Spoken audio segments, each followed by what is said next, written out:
Bismillah, Assalamualaikum warahmatullahi wabarakatuh. Alhamdulillah, tidak pernah berhenti lisan kita selalu memuji dan memuja Allah. Terutama nikmat Islam dan iman yang harus kita selalu syukuri. Karena dengan nikmat Islam dan iman, kita jadi mengenal siapa pencipta alam semesta ini termasuk pencipta diri kita sendiri. Kita jadi tahu apa tujuan kita ada di muka bumi ini. Kita juga jadi punya panduan hidup.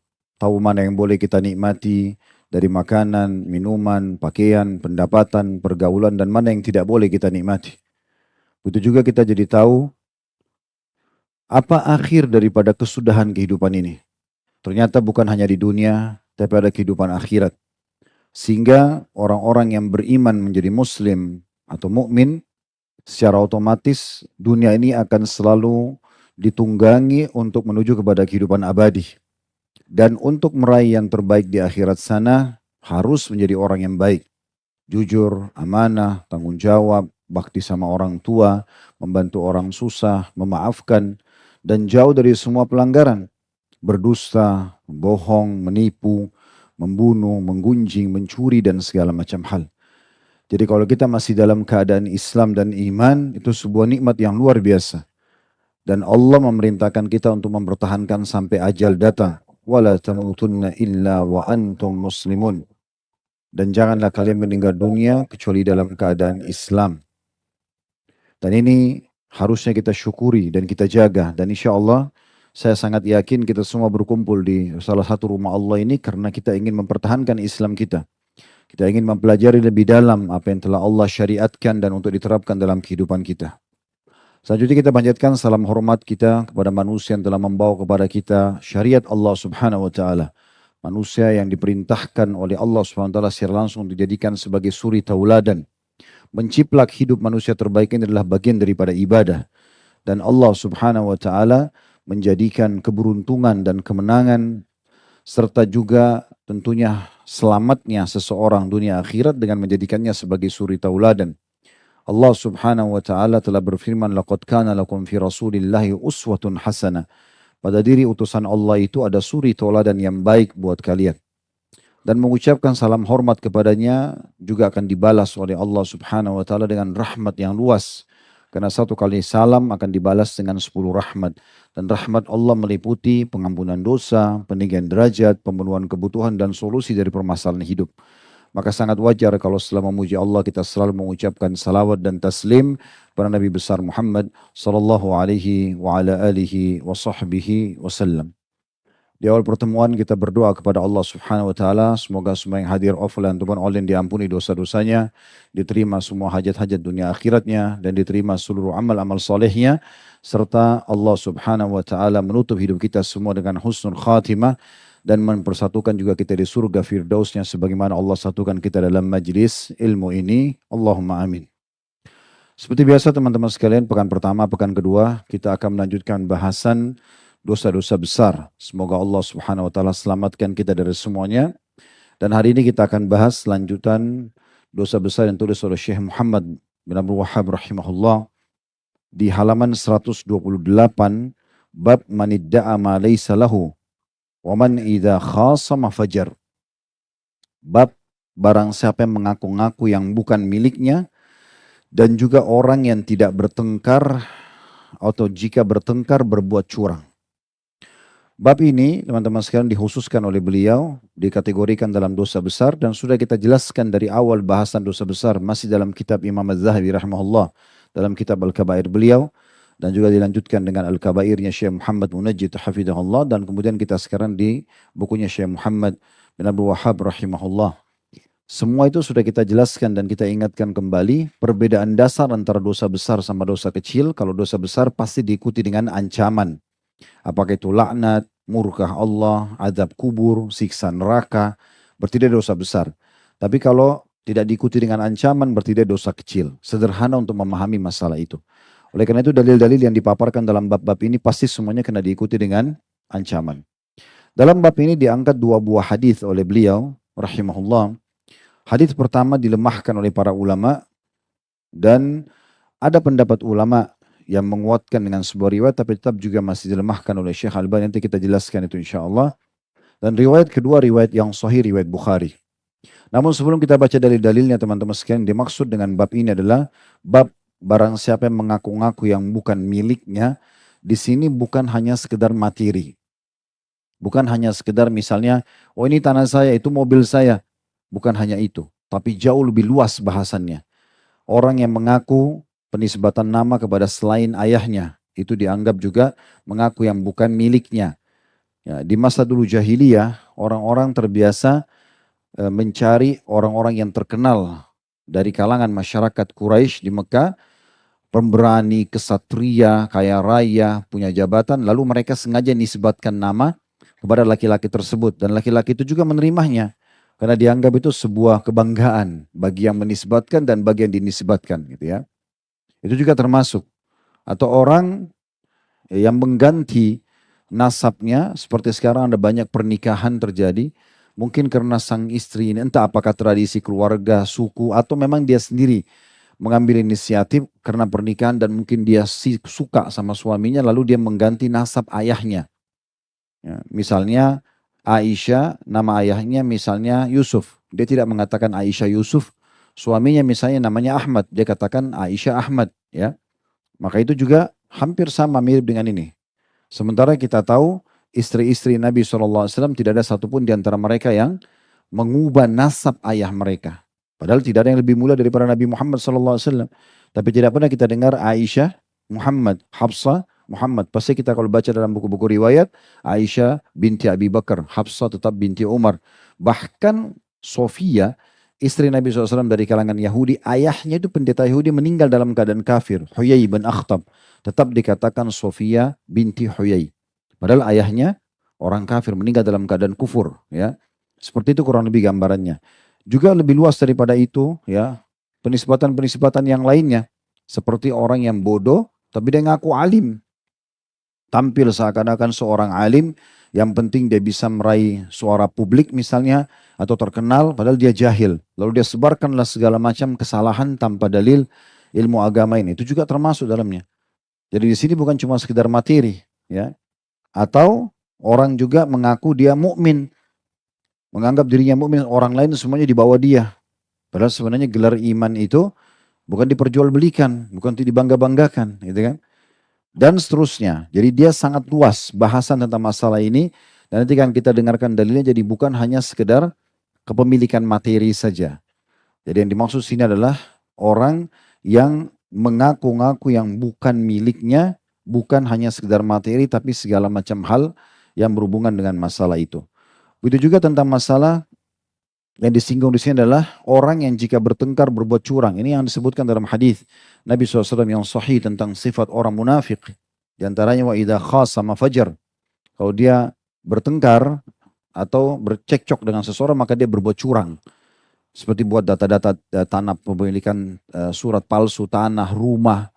Dia tahu bukan miliknya tapi dia tetap berusaha untuk memilikinya. Nah, orang-orang seperti ini memang karena tidak ada iman dalam hati, dia tidak penuh keyakinan kalau dia akan meninggal akan ada hisabnya, maka dia tidak peduli dengan masalah itu.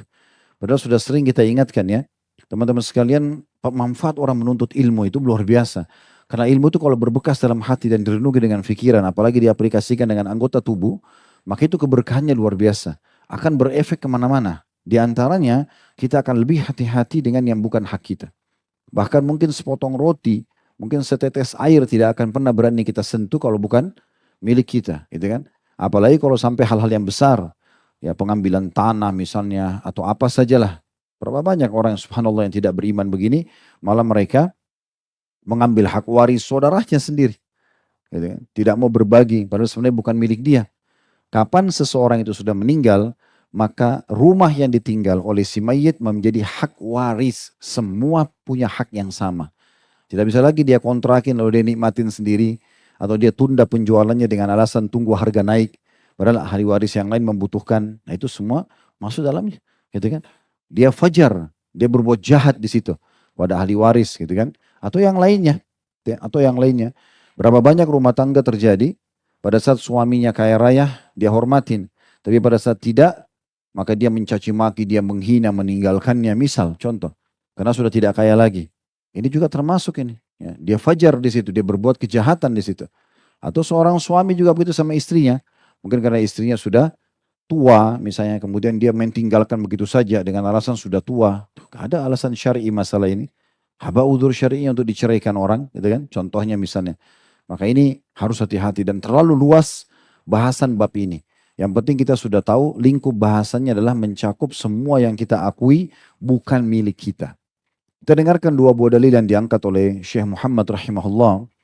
Yang pertama tadi yang saya katakan itu dinukil oleh Ibnu Katsir rahimahullah dalam tafsir beliau, tafsir Quran Azim jilid 1 halaman 513, dan beliau menyebutkan di sana kalau hadis ini dinisbatkan kepada Imam Ahmad dalam musnadnya dan juga Ibnu Mardawai dari Umar radhiyallahu anhu. Bunyi hadisnya bahwasanya Ibnu Mas'ud dan Ibnu Umar radhiyallahu anhuma menukir riwayat. Kata Nabi SAW, man qala ana mu'minun fahuwa kafir, wa man qala huwa fil jannati fahuwa fin nar, wa man qala huwa alimun fahuwa jahil. Terjemahannya, barang siapa yang mengaku-ngaku, tanda kutip, aku ini adalah orang beriman, maka dia orang kafir, atau dia kafir. Dan barang siapa yang mengaku-ngaku bahwa dia di surga, maka dia di neraka. Dan barang siapa yang mengaku-ngaku bahwa dia adalah orang yang berilmu, maka ketahuilah dia adalah orang yang bodoh. Dia adalah orang yang bodoh. Namun setelah kami telusuri hadis ini, memang hadis ini lemah, ya, dilemahkan oleh para ulama. Namun di sini Syekh Muhammad atau penulis pentahkik buku ini, bukan Syekh Muhammad ya, yang mentahkik bukunya, mengatakan bahwasanya di footnote-nya, di footnote nomor 161 di bawah, At-Tabarani juga meriwayatkan dalam kitab Al-Awsat secara ringkas. Dan itu marfu atau sampai kepada Nabi SAW dari hadis Ibnu Umar radhiyallahu anhuma, lafadznya man qala ana alimun fahuwa jahil. Dan siapa yang mengaku-ngaku bahwasanya dia seorang alim, maka dia jahil. Maka dia jahil. Dan di sini hadis ini didhaifkan oleh Syekh Al-Albani dalam Dhaif At-Targhib di nomor 112. Ya. Baik, untuk hadis ini kita tinggalkan dulu karena dia lemah. Kita akan pindah ke hadis sahih yang kedua. Nanti akan kita hubungkan ini dalam bahasan nanti dalam syarahnya. Karena hadis ini juga tidak bisa kita tinggalkan begitu saja karena dia sangat erat hubungannya dengan hadis yang kedua walaupun berbeda lafadz ya. Kita akan fokus ke hadis kedua sekarang. Hadis Bukhari Muslim ini hadis sahih. Di mana Nabi SAW bersabda, "Laisa min rajulin idda'a ila ghairi abihi wa huwa ya'lamuhu illa kafar.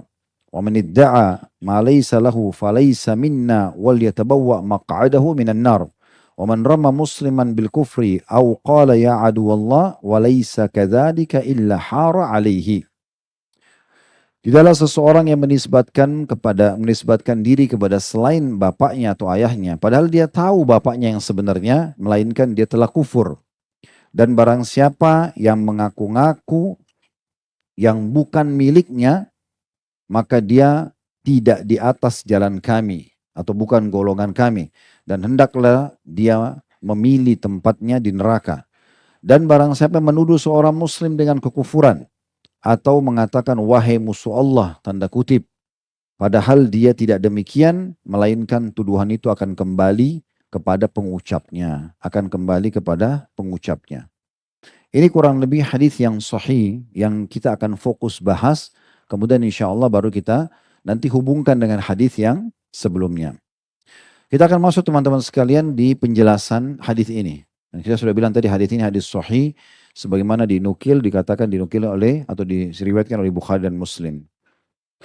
Yang pertama, potongannya, laisa min rajulin idda'a li ghairi abihi wa huwa ya'lamu illa kafar. Tidaklah seseorang lelaki pun atau seseorang yang mengaku bapak kepada orang yang bukan bapaknya atau menisbatkan diri kepada selain bapaknya padahal dia tahu kecuali dia kafir. Yang kita garis bawahi dulu makna kekufurannya. Di sini bisa mewakili dua makna kafir. Makna kafir yang kharij anil millah, keluar dari agama Islam secara mutlak, kalau dia menganggap itu halal.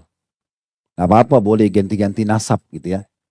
Padahal dia tahu ini ayahnya, tapi gak apa-apa diingatkan, gak boleh loh, akhi, ukhti gak boleh ini sebasan. Gak apa-apa itu kan mau saya terserah gitu. Misalnya, dia kayak menghalalkannya. Mirip kalau orang berzina, zina itu bisa pada tingkat orang kufur, dan bisa tingkat masuk dosa besar saja. Kufur kapan? Kalau dia halalkan zina. Kamu gak boleh zina loh. Gak apa-apa. Kalau saya mau gimana? Halal kok. Nah, dia menghalalkan apa yang Allah haramkan. Di sini dia kufur. Keluar dari Islam. Ya. Tetapi kalau dia melakukannya dalam kondisi dia yakin itu dosa, cuma dia lalai, maka itu dosa besar. Jadi kita bisa bandingkan di situ ya. Di sini makna kufurnya, kalau dia menganggap kehalalan bolehnya penisbatan nama kepada selain ayahnya, dan dia tahu itu, kalau ini adalah ayahnya lalu dia sengaja, maka itu jadi kufur yang sebenarnya. Atau di sini kalau dia tahu sebenarnya ayahnya, tapi dia tidak menghalalkannya. Ya. Dia cuma ganti nama mungkin karena tenar di masanya dia, di lingkungan dia, atau karena dia hanya malu menisbatkan nama kepada ayahnya, karena ayahnya misalnya orang miskin, orang tidak berpendidikan. Tapi dia tidak menganggap itu halal buat semua orang boleh lakukan gitu kan. Maka itu berarti dosa besar. Nah ini dulu makna kekufuran di sini. Ya, ini sejalan dengan sabda Nabi SAW tentang wanita. Di dalam hadis Bukhari yang lain. Ya, di mana Nabi SAW waktu ceramah di hadapan para wanita, beliau mengatakan, Uritun nara faida aktharu ahlihan nisa. Aku diperlihatkan neraka dan mayoritas penduduknya, penghuninya adalah para kaum wanita. Lalu sebagian sahabat bertanya, ya, kenapa kami ya Rasulullah? Kata Nabi SAW, yakfurna, qila ayakfurna billah, qala yakfurna al-ashir. Karena mereka kufur. Maka para perempuan bertanya, ya Rasulullah, kufur kepada Allah kah? Kata Nabi SAW, bukan. Kufur kebaikan suami. Ya. Wa yakfurnal ihsan. Dan juga kufur terhadap kebaikan pemberian-pemberian suaminya. Lau ahsanta ila ihdahunna dahar. Kalau engkau telah berbuat baik kepada salah seorang di antara mereka sampai setahun atau seabad pun, thumma ra'at minka syai'a, lalu dia melihat sesuatu kekurangan darimu, qalat ma ra'aitu minka khairan qat.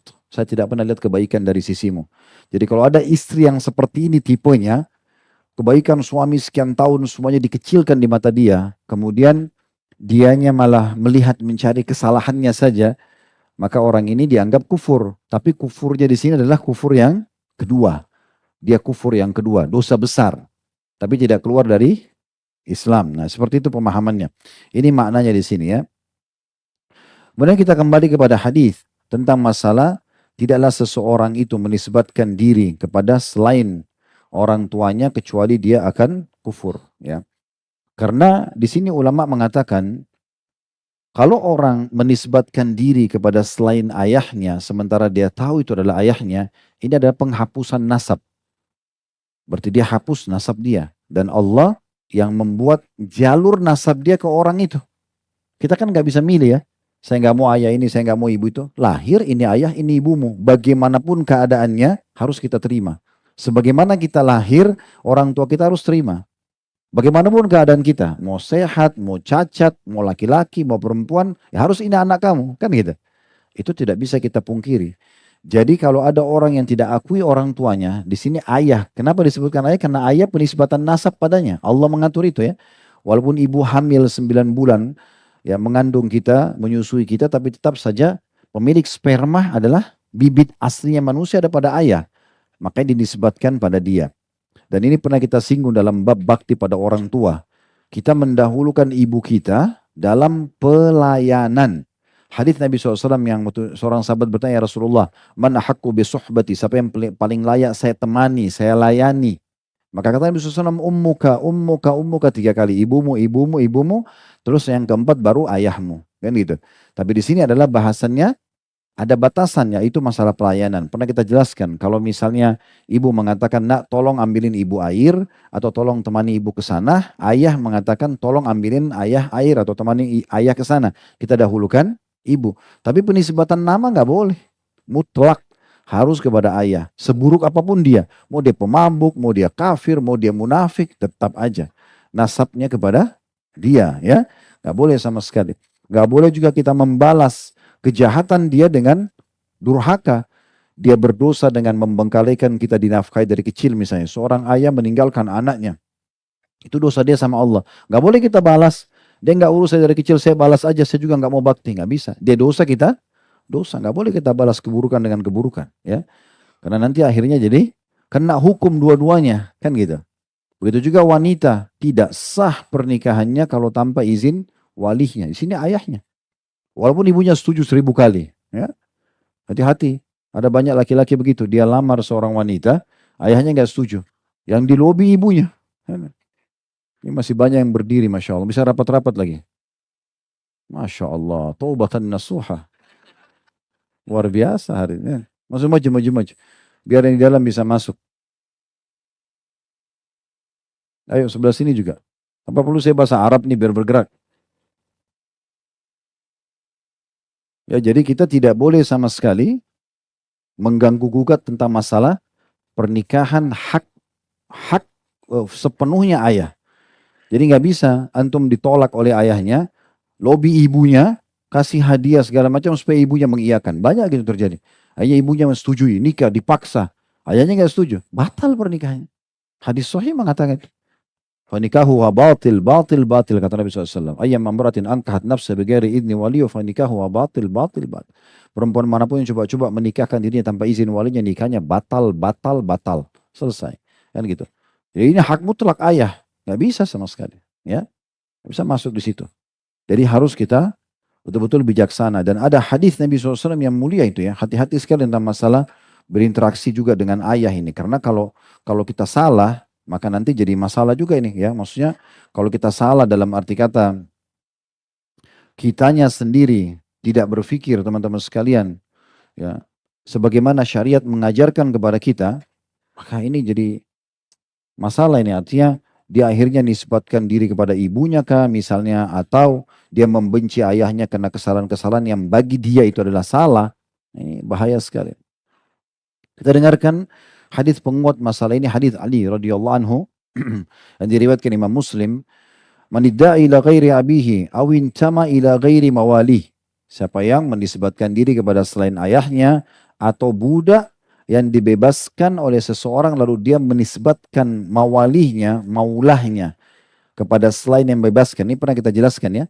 Jadi kalau di masa perbudakan dulu ada pasar budak, biasa dari harta rampasan perang dan segala macam ini. Itu antum beli di pasar, antum bisa bebasin pahala. Fakku rokabah, tahrir rokabah, kata Allah, bebasin budak, bebasin budak. Kita kalau bilang kamu bebas karena Allah. Seperti kita pernah jelaskan di serial sahabat Talha bin Ubaidillah radhiyallahu anhu, salah satu dari 10 sahabat yang masuk surga, beliau itu hampir tiap hari membebaskan antara 30 sampai 36 budak. Karena beliau punya uang, datang ke pasar beli, bebasin, bebasin. Nah itu semua penisbatan maulah ya. Kalau dia maula ini artinya penisbatan nama kepada yang bebasin, gitu kan?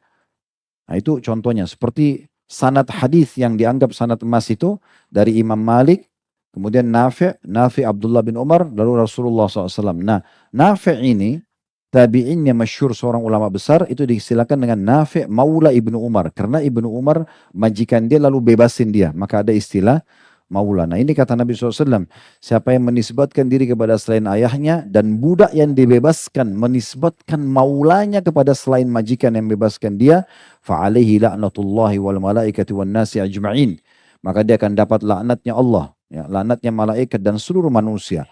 La yakbalullah minhu yaumal qiyamati sarfan wal adla. Pada hari kiamat Allah tidak akan menerima semua amal fardu dan wajibnya, amal wajibnya dan amal sunnahnya. Jadi nggak akan diterima. Hati-hati ya, ini bahaya sekali orang kalau menisbatkan nama kepada selain ayah. Itu bukan main-main itu ya. Sangat luar biasa. Apalagi kalau dia tahu. Tadi saya sudah kasih contoh. Karena banyak orang subhanallah, dia tadi itu mungkin karena istri suka sama suami. Saya pernah baca di informasi di berita kita begitu. Dihapus nama ayahnya ya. Atau mungkin karena dia benci pada ayahnya. Maka dia mengalihkan semua itu. Ini tidak boleh ya. Tidak boleh sama sekali.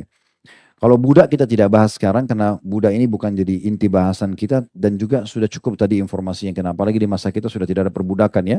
Sudah pernah kita singgung setelah Perang Dunia Kedua sudah tidak ada lagi perbudakan. Kemudian ada salah satu ulama bernama atau berjulukan At-Taibi. Ya. Rahimahullah, beliau mengatakan begini. Siapa saja yang berloyal kepada satu kaum tanpa izin walinya. Ini dia bicara tentang masalah budak, nanti ada kita bahas tentang ayah ya. Yang nampak dari ungkapan ini adalah bagi seorang hamba saya yang telah dimerdekakan. Karena ungkapan tersebut dihubungkan dengan ungkapan siapa saja yang mengaku bapaknya kepada selain, siapa saja yang melaku nasab kepada selain bapaknya. Karena penyatuan keduanya dalam riwayat itu menyebutkan bahwasanya sama saja pembebasan budak ini mirip dengan penghilangan nasab. Karena kan budak yang dibebasin itu dia seperti punya hubungan nasab Maula ini kayak penisbatan kepada pembebasnya, dan sudah pernah kita jelaskan tabligh kabar kita ya. Kalau antum bebasin budak dan antum menjadi maulahnya, kapan budak antum meninggal dan dia orang kaya, antum termasuk salah satu ahli warisnya. Padahal kita tidak ada hubungan kekerabatan sebelumnya. Nah itu menandakan memang berarti ada sesuatu yang sangat kuat relevansi antara keduanya gitu ya. Kemudian juga ada penjelasan yang lain ya, berhubungan dengan masalah ini, yaitu adanya orang-orang ya, yang coba menisbat atau menghapus nisbat nama ayahnya karena benci, karena marah saja. Marah. Kadang-kadang dengan marah-marah yang kecil saja. Contoh, antum marah terus tiba-tiba nama antum misalnya Ahmad bin Yusuf. Ah, ayah saya ini suka pukul saya. Udah Ahmad saja. Nama Yusuf saya hapus saja. Dia cuma niat begitu, dia bukan menghapus secara umum karena emosi saja. Perhatikan hadisnya. Ini luar biasa tegasnya. Kata Nabi SAW, la targabu an abaikum. Jangan pernah kalian benci ayah-ayah kalian. Seburuk apapun perbuatannya. Ya. Dia fisiknya nggak boleh kita benci. Perbuatannya boleh. Karena dalam Islam membenci perbuatan maksiat boleh. Ada orang berzina yang kita benci zinanya bukan fisiknya. Kalau dia sudah tobat kita lupakan. Kan gitu. Karena yang salahnya sudah ditinggalkan. Kan seperti itu. Ada orang kafir memerangi Islam. Tiba-tiba dia masuk Islam. Ya udah selesai. Karena penyebab yang disuruh kita benci, kekufuran dia sudah hilang. Kan gitu. Jadi bukan fisiknya. Apalagi kalau orang tua kita. Kata Nabi SAW, jangan pernah kalian benci ayah kalian. Faman ragiba an abihi fahuwa kafir. Siapa yang benci ayahnya, dia telah kafir. Dan di sini kufurnya adalah seperti yang kita jelaskan, kufur yang kedua. Yaitu kufur dosa besar. Kecuali dia menghalalkan. Dia mengatakan, ah enggak apa-apa. Allah haramkan enggak boleh ganti nasab. Enggak apa-apa. Nah dia halalkan baru jadi kufur. Yang keluar dari agama gitu ya. Kemudian dalam hadis yang lain juga tegas sekali tentang terharamkannya surga bagi orang yang menisbatkan diri kepada selain ayahnya. Kata Nabi SAW, man idda'a ila ghairi abihi wa huwa ya'lam annahu ghairu abihi fal jannatu alaihi haram.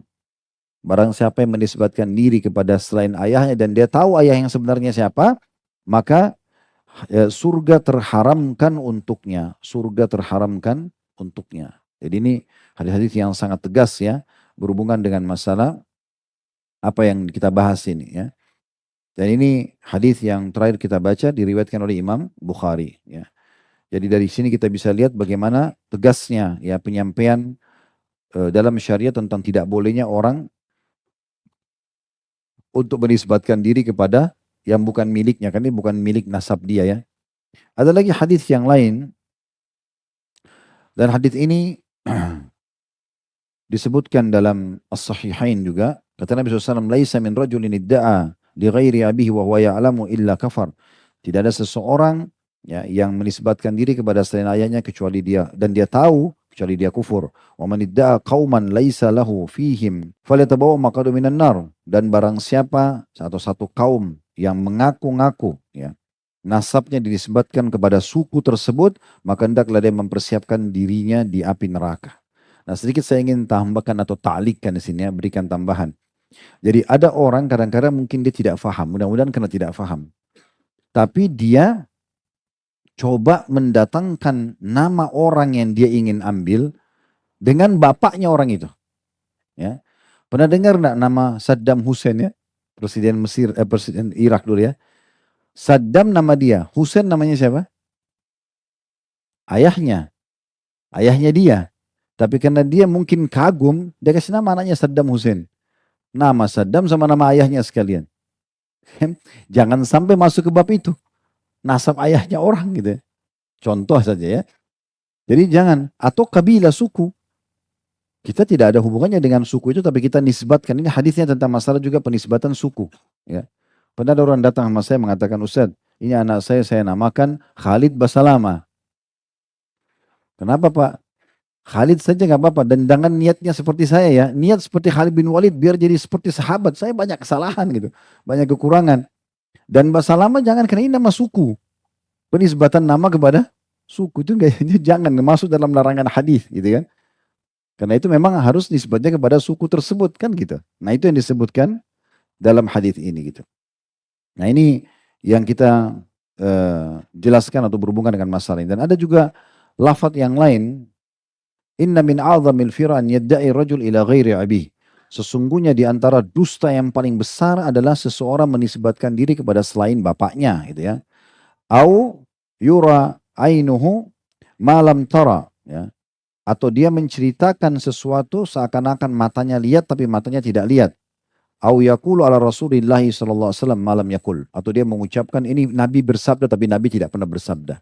Nah, di sini kita tambahkan lagi salah satu contohnya dalam hadis ini adalah orang bohong tentang sesuatu.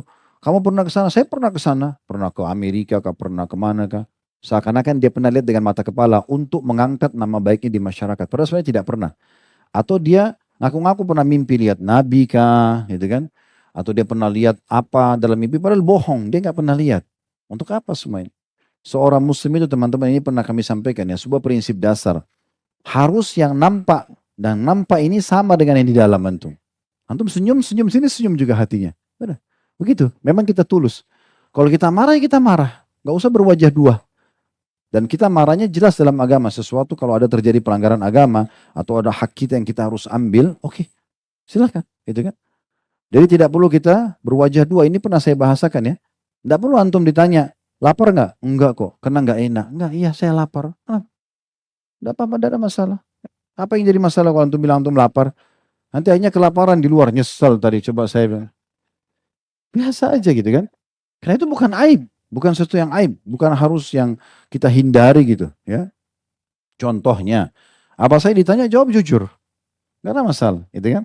Karena jangan sampai nanti kita masuk ke satu bab bohong, tapi kita niatnya baik. Nggak bisa. Karena niat baik itu ketemu dengan perbuatan baik baru bisa ketemu satu kesatuan. Nggak bisa orang, saya bohong demi untuk kebaikan. Bohong dosa. Kebaikan bagaimana bisa ketemu ini? Hah? Racun sama susu, gimana caranya bisa ketemu? Jadi nggak boleh begitu ya. Jujur saja. Ya. Qulil haq walau kana mur. Ucapkan kebenaran walaupun itu pahit. Bicara saja, gentle. Apalagi laki-laki di sini. Jangan menjadi setengah laki-laki. Takut gitu kan. Jawab apa adanya, ditanya ya sudah. Iya kerjakan, kerjakan. Tidak, tidak. Kerjakan iya. Tak tanggung jawab. Tidak kerjakan, ya bilang tidak. Kan gitu. Selesai. Kemudian potongan yang keduanya, ini juga berhubungan dengan bahasan tadi kita. Wa man idda'a ma laysa lahu falaysa minna. Dan siapa yang mengaku-ngaku barang yang bukan punya dia, ya, maka bukan dari golongan kami. Ini pernah kita jelaskan ya. Hati-hati dengan sabda Nabi SAW, falaysa minna, falaysa minni, bukan dari golonganku, bukan dari golongan kami. Ini bisa bermakna bukan di atas sunnah kami, bisa juga bermakna lebih tegas daripada itu. Berarti bukan orang muslim kan itu. Ya, harus hati-hati sekali dengan masalah begini. Jadi nggak boleh ngaku-ngaku. Seorang muslim tidak akan pernah mengaku. Saya pernah lihat sebuah cuplikan eksperimen di media. Rupanya ada satu orang barat non muslim. Dia buat cuplikan, dia ingin tahu bagaimana perbandingan antara komunitas muslim sama bukan non muslim ya. Di negara-negara non muslim dia sengaja jatuhin dompet, jatuhin uang. Ternyata diambil sama orang-orang umumnya. Waktu dia pergi ke negara Islam, umumnya orang mengembalikan, tidak ada yang sentuh. Malah dikorek, itu barang kamu jatuh. Baru dia berikan tanggapan di situ. Dia bilang inilah perbedaan dasar antara komunitas muslim sama komunitas non muslim. Karena kita tahu dalam agama kita tidak boleh. Apalagi masuk dalam kategori dosa besar. Untuk apa? Kita mau curi untuk apa? Mau ngambil untuk apa? Menipu untuk apa? Saya pernah jelaskan teman-teman. Fahami baik-baik. Kapasitas tubuh kita ini terbatas sekali. Terbatas. Mulut kita 1 sendok. Nasi. 2 sendok sudah penuh. Antum mau curi makanan untuk apa? Untuk apa? Kita makan 1 piring sudah kenyang. Kalau kita biasakan usus kita sehari makan sekalipun cukup sebenarnya. Kan gitu. Jadi tidak perlu banyak untuk apa? Antum tidur ukurannya kayak liang lahat persis. 1 kali 2 meter. Kalau 2 kali 2 ranjang itu sudah bisa guling-guling. Gitu. Lalu untuk apa curi tanahnya orang? Sekian meter, sekian hektar. Luar biasa untuk apa? Badan kita pakai baju berapa lembar? Pakai 2. 1 baju kaos, 1 kemeja. Kalau pakai 3 lembar kepanasan itu. Sepatu 1 pasang. Kalau antum punya 2 pasang harus ganti dulu baru bisa. Bagaimana mau pakai double sepatu kan tidak mungkin. Jadi ada kapasitas untuk apa? Mau lebih-lebih ini untuk apa? Kan gitu. Sampai Syekh Utsaimin rahimahullah punya statement menarik tentang masalah dunia. Tapi jangan difahami negatif ya. Beliau mengatakan menggambarkan dunia. Harusnya seorang mukmin melihat dunia itu seperti WC. Beliau bilang begitu.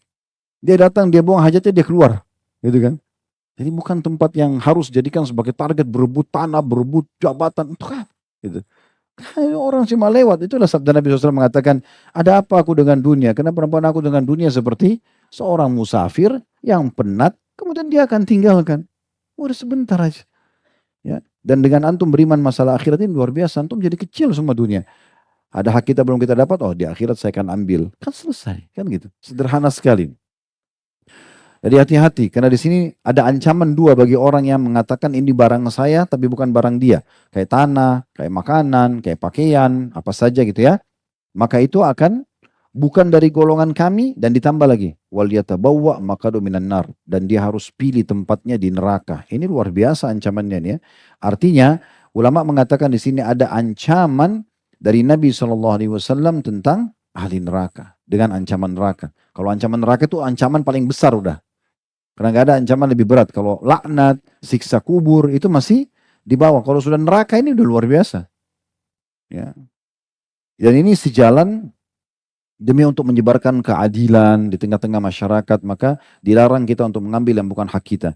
Karena Nabi SAW mengatakan dalam hadis riwayat Muslim, Bukhari Muslim tepatnya, kata Nabi SAW, "Lau u'tiyan nasu bida'wahum ladda'an nasu dima'a rijalin wa amwalahum walakinnal bayyinata ala mudda'a." Kalau seandainya orang-orang itu diberi sesuai dengan pengakuan mereka sendiri, tentu mereka akan mengaku berhak atas darah atau nyawa orang lain. Saya dia bunuh orang lalu dia bilang ini yang bunuh kok. Kalau semua orang boleh mengaku-ngaku maka dia bisa celakakan orang lain gitu kan. Dia bisa fitnah orang lain.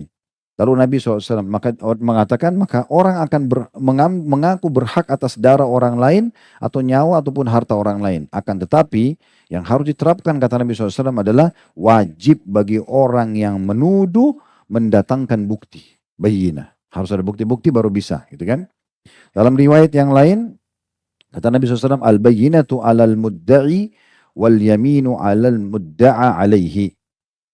Penuduh wajib mendatangkan bukti dan orang yang tertuduh wajib untuk bersumpah dalam riwayat Tirmidzi. Di sini bagaimana Nabi SAW menekankan tentang tata cara yang paling tepat untuk menghadapi permasalahan, gitu ya. Kemudian potongan terakhir dari hadis adalah وَمَنْ دَعَ رَجُلًا بِالْكُفْرِ أَوْ قَالَ عَدُوَ اللَّهِ وَلَيْسَ كَذَلِكَ إِلَّا حَارَ عَلَيْهِ.